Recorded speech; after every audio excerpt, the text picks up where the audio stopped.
Good morning, Gio. Certainly a terrifying situation. The neighbor I talked to from this home right here tells me that it sounded and it felt like lightning had struck her home. That just tells you about the force of that explosion. About 100 yards in this direction is the impacted home. I don't know if you can see it, but all I can see right now is just scattered debris and just the chimney still standing.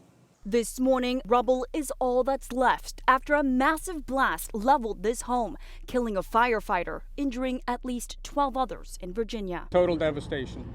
There's a debris field well into the street and into the neighboring homes. Firefighters arriving at the home after a call about the smell of gas, finding a 500-gallon underground propane tank with a leak on the side. Shortly after, the house in Sterling exploded. We just had a structural explosion. Significant damage. The house was pretty much leveled. The explosion trapping firefighters inside, desperately calling for help. There's certainly people trapped in the basement. Large debris pile everywhere. Working on trying to get the firefighters out of the basement. The impact killing one firefighter, injuring 10 more, some seriously. We had been hit by lightning. I think that was my immediate thought. An incredible boom, whole house shook, felt like we kind of got thrown into the air a little bit. It was a huge explosion. Some people said their whole walls actually caved in. It was horrific. It looked like something out of a war zone. This neighbor saying he smelled gas along the street earlier in the evening while walking his dog. Now firefighters grieving the loss of one of their own. This is the worst call that we can respond to, and this is a time where we need to support each other and hold each other up.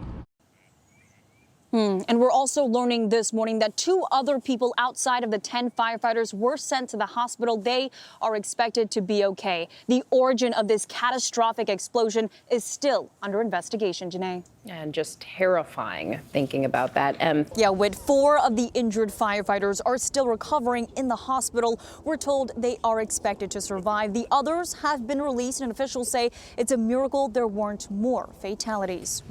Yeah, good morning, Gio. It's been a while since I've seen this much snow in the nation's capital, more than 5 inches in just the last 24 hours. This is actually a lake in front of the Washington Monument that's been completely frozen over. Good morning, Rhiannon. The Houthis' most recent and most direct attacks on commercial ships are the most aggressive yet since they started this conflict in the Red Sea months ago when the Israel-Hamas war broke out.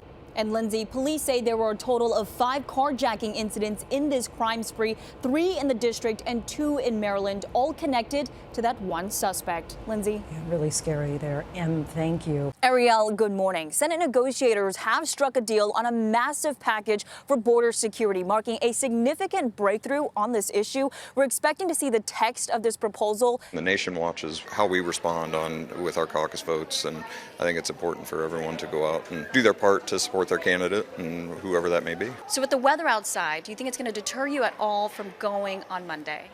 No, I'm going to go. I've thought about not going, but I'm going to go. You take a look at those polls. There's former President Trump right at the top. You're on the other side of the spectrum. Are you concerned about tomorrow? Well, I mean, Donald Trump has a huge lead. Good afternoon, Em. Good to see you.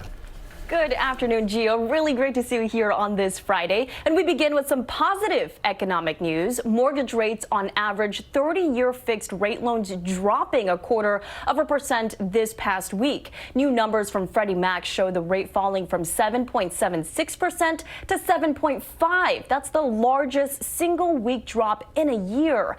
And with less than 2 weeks away from the busiest travel time, prices at the pump are easing. AAA saying gas is now under $3 a gallon in at least 9 states, with a national average of $3.39 a gallon, down 29 cents from last month and 41 cents from this time last year. Some rank-and-file lawmakers have insisted Congress be consulted first before striking, but the Pentagon says it's firing in self-defense and that these actions will make international waters safer and more secure. Gio? An incredibly intense situation